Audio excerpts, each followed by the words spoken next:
ವೀಕ್ಷಕರೇ ನಮಸ್ಕಾರ. ನಾನು ನಿಮ್ಮ ನಾಗರಾಜ್ ಚೋಳೂರು, ಪ್ರಖ್ಯಾತ ಜ್ಯೋತಿಷಿ, ವಾಸ್ತು ಹಾಗೂ ಸಂಖ್ಯಾಶಾಸ್ತ್ರಜ್ಞರು ಮಾತನಾಡ್ತಾ ಇರ್ತಕ್ಕಂಥದ್ದು. ವೀಕ್ಷಕರೇ, ಇವತ್ತಿನ ಸಂಚಿಕೆಯಲ್ಲಿ ವೃಶ್ಚಿಕ ರಾಶಿಯವರ ಸೆಪ್ಟೆಂಬರ್ ತಿಂಗಳ ಗೋಚಾರ ಫಲಾಫಲಗಳು ಮತ್ತು ಪರಿಹಾರಗಳ ಬಗ್ಗೆ ತಿಳಿಸ್ಕೊಡ್ತಾ ಇದೆ. ವೃಶ್ಚಿಕ ರಾಶಿಯವರಿಗೆ ಗುರುಬಲ ಇದೆ. ಕೆಲವೊಂದು ವಿಚಾರಗಳಲ್ಲಿ ತುಂಬ ಅನುಕೂಲಗಳಾಗುತ್ತೆ. ವ್ಯಾಪಾರ ವ್ಯವಹಾರಗಳಲ್ಲಿ ಆಕಸ್ಮಿಕ ಧನಪ್ರಾಪ್ತಿ ಯೋಗ ಇದೆ. ದೂರ ಪ್ರಯಾಣ ಹೋಗ್ತಕ್ಕಂಥ ಯೋಗಗಳು ಸಹ ಕೂಡಿ ಬರುವ ಸಾಧ್ಯತೆಗಳು ಇದೆ. ಈ ರಾಶಿಯವರಿಗೆ ಸರ್ಪದೋಷ ಇರೋದರಿಂದ ಕುಟುಂಬದಲ್ಲಿ ಯಾವುದೇ ವಿಚಾರಗಳಿಗೂ ಸರಿಯಾದ ರೀತಿಯಲ್ಲಿ ಸಹಕಾರ ಸಿಗೋದಿಲ್ಲ.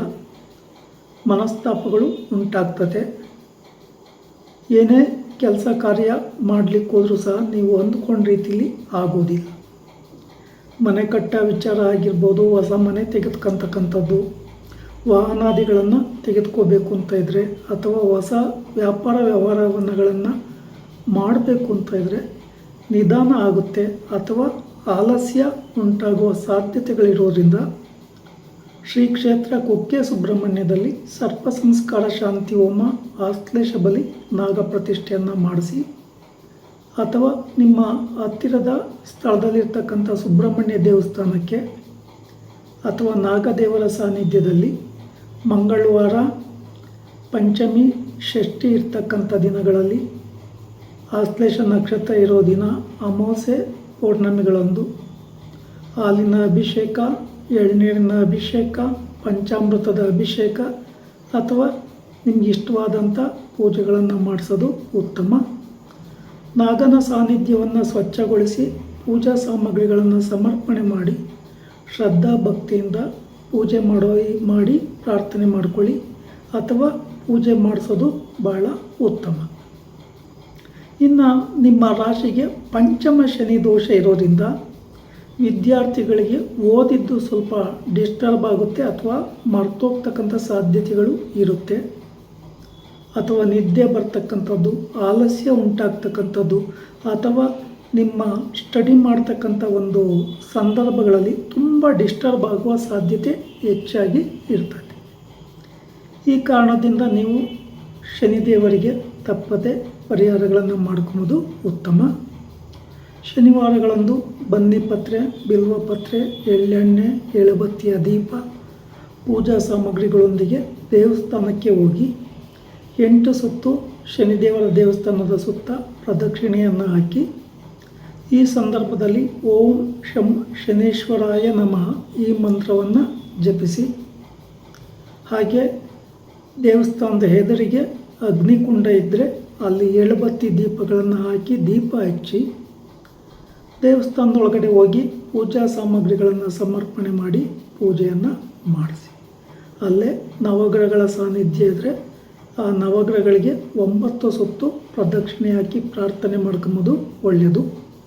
ಈ ಸಂದರ್ಭದಲ್ಲಿ ಓಂ ನಮಃ ಸೂರ್ಯಾಯ ಸೋಮಾಯ ಮಂಗಳಾಯ ಬುಧಾಯ ಚ ಗುರು ಶುಕ್ರ ಶನಿಭ್ಯಶ್ಚ ರಾಹುವೇ ಕೇತುವೆ ನಮಃ ಈ ಮಂತ್ರವನ್ನು ಜಪಿಸಿ ದೇವಸ್ಥಾನದಿಂದ ಪೂಜೆ ಮುಗಿದ ನಂತರ ಹೊರಗಡೆ ಬರಬೇಕಾದ್ರೆ ದೇವರಿಗೆ ಬೆನ್ನು ತೋರಿಸ್ಬೇಡಿ. ಹಾಗೆ ದೇವಸ್ಥಾನದಲ್ಲಿ ಪೂಜೆ ಎಲ್ಲ ಮುಗಿದ ಬಳಿಕ ಆಂಜನೇಯನ ದೇವಸ್ಥಾನ, ಮಹಾಕಾಳಿ ದೇವಸ್ಥಾನ, ಅಯ್ಯಪ್ಪ ಸ್ವಾಮಿ ಮಂದಿರ, ಈಶ್ವರನ ಸಾನ್ನಿಧ್ಯ ಅಥವಾ ಗಣಪತಿ ದೇವರ ಮಂದಿರಗಳಲ್ಲಿ ಪೂಜೆ ಮಾಡಿಸೋದು ಉತ್ತಮ. ಇಲ್ಲಿ ನಿಮ್ಮ ರಾಶಿಗೆ ಪಂಚಮ ಶನಿ ದೋಷ ನಡೀತಾ ಇರೋದ್ರಿಂದ ದಿನನಿತ್ಯ 8 ಸಲ ಹನುಮಾನ್ ಚಾಲೀಸ್ ಪಾರಾಯಣ ಮಾಡೋದು ಬಹಳ ಉತ್ತಮ. ಇನ್ನು ಶನಿವಾರಗಳಂದು ಕಪ್ಪು, ನೀಲಿ ವಸ್ತ್ರಗಳ ಧಾರಣೆ ಉತ್ತಮ ಅಲ್ಲ. ಕಟಿಂಗ್ ಶೇವಿಂಗ್ ಮಾಡಿಸ್ಬೇಡಿ. ನಾನ್ ವೆಜ್ ತಿನ್ನೋದು ಉತ್ತಮ ಅಲ್ಲ. ಡ್ರಿಂಕ್ ಹ್ಯಾಬಿಟು ಒಳ್ಳೆಯದಲ್ಲ. ಹೊಸ ವ್ಯಾಪಾರ ವ್ಯವಹಾರಗಳಿಗೆ ಶುಭಪ್ರದವಾಗಿ ಇರೋದಿಲ್ಲ. ನೀವು ಎಲ್ಲಿಯಾದರೂ ಪ್ರಯಾಣ ಹೊರಟಂಥ ಒಂದು ಸಂದರ್ಭಗಳಲ್ಲಿ ಆದಷ್ಟು ತುಂಬ ಹೆಚ್ಚಿನ ಜಾಗರೂಕತೆಗಳನ್ನು ವಹಿಸೋದು ಒಳ್ಳೆಯದು. ನಿಮ್ಮ ಮೊಬೈಲ್ ಆಗಿರ್ಬೋದು, ವಾಹನಾದಿಗಳ ವಿಚಾರವಾಗಿ ಆಗಿರ್ಬೋದು, ಅಥವಾ ಅತಿ ಅಮೂಲ್ಯವಾದಂಥ ವಸ್ತುಗಳ ಬಗ್ಗೆ ಹೆಚ್ಚಿನ ಕಾಳಜಿಯನ್ನು ವಹಿಸೋದು ಭಾಳ ಉತ್ತಮ. ಈ ಶನಿವಾರಗಳಂದು ಯಾರಾದರೂ ಅಸಹಾಯಕರು, ವೃದ್ಧರು, ಭಿಕ್ಷುಕರು ನಿಮಗೇನಾದ್ರು ಕಂಡು ಬಂದರೆ ನಿಮ್ಮ ಕೈಲಾದಂಥ ಸಹಾಯ ಮಾಡ್ತಕ್ಕಂಥದ್ದು ಭಾಳ ಉತ್ತಮ. ಇಲ್ಲಿ ಈ ರಾಶಿಯವರಿಗೆ ಶನಿದೋಷ ಮತ್ತು ಸರ್ಪದೋಷದ ಪ್ರಭಾವದಿಂದ ನಿಮಗೆ ಗುರುಬಲ ಇದ್ದರೂ ಸಹ ಯಾವುದೇ ಫಲಾಫಲಗಳು ಪರಿಪೂರ್ಣವಾಗಿ ಸಿಗೋದಿಲ್ಲ. ಸಿಗುತ್ತೆ ಅಂತ ಕಂಡುಬಂದರೂ ಸಹ ಸಮಸ್ಯೆಗಳು ಕ್ರಿಯೇಟ್ ಆಗ್ತದೆ ಅಥವಾ ಏರುಪೇರು ಆಗುವ ಸಾಧ್ಯತೆಗಳು ಹೆಚ್ಚಾಗಿ ಇರ್ತದೆ. ಯಾರನ್ನೂ ಪಾರ್ಟ್ನರ್ಶಿಪ್ ಆಗಿ ತೆಗೆದುಕೋಬಾರ್ದು. ಯಾರನ್ನೂ ನಂಬಿ ಹೊಸ ವ್ಯಾಪಾರ ವ್ಯವಹಾರಗಳಿಗೆ ಕೈ ಹಾಕಬಾರ್ದು. ಗಡಿಬಿಡಿಯ ನಿರ್ಧಾರಗಳು ಉತ್ತಮವಾಗಿ ಇರೋದಿಲ್ಲ.